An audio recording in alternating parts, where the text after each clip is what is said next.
A tutti, buonasera dall'Ippodromo Savio di Cesena, convegno di sabato 21 giugno 2025, prima corsa riservata a femmine di 4 anni. Ritirata Fringuella Jet, restano 5, 1, 2 Firififi Col, 2 First Lady La Torre, 3 Florenzia Vic, 4 Fiammetta JCP, 5, 6 Fatima Daghi. Corsa piuttosto incerta, con Florenzia Vic che chiude favorita, macchina che accelera. In partenza la velocità di Fiammetta JCP e di Fatima Daghi che si avvantaggia, più indietro Florenzia Vic precede Firififi Col, sta passando in vantaggio Fatima Daghi dopo 150 metri di gara, è leader nei confronti di Fiammetta JCP. I 200 iniziali se ne vanno in 15,7, terza posizione per Florenzia Vic, poi Firififi Col e a chiudere First Lady La Torre, un quintetto che procede in fila indiana finché non sposta dalla terza posizione Florenzia Vic, che va a gravitare su Fatima Daghi. Cavalli che sono completamento dei primi 600 metri di gara, andatura per il momento abbastanza tranquilla, 47 per i 600, all'esterno anche Firififi Col.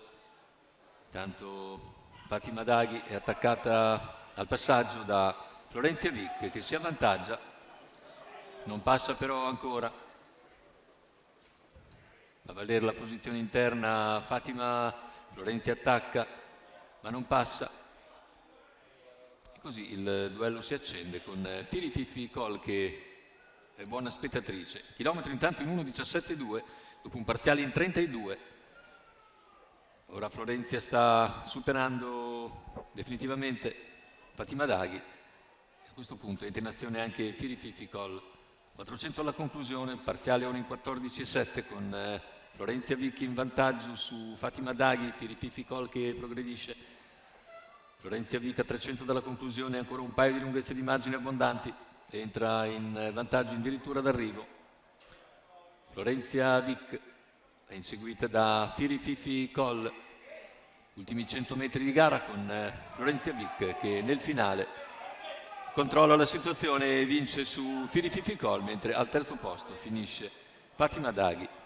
1:16,5 il ragguaglio conclusivo, 31,1 a chiudere.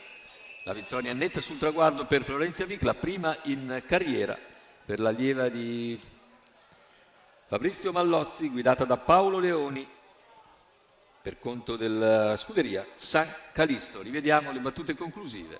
Se l'è guadagnata Florenzia Vic con un percorso d'assalto e nel finale controlla agevolmente Firififi Col che è buona seconda davanti a Fatima Daghi.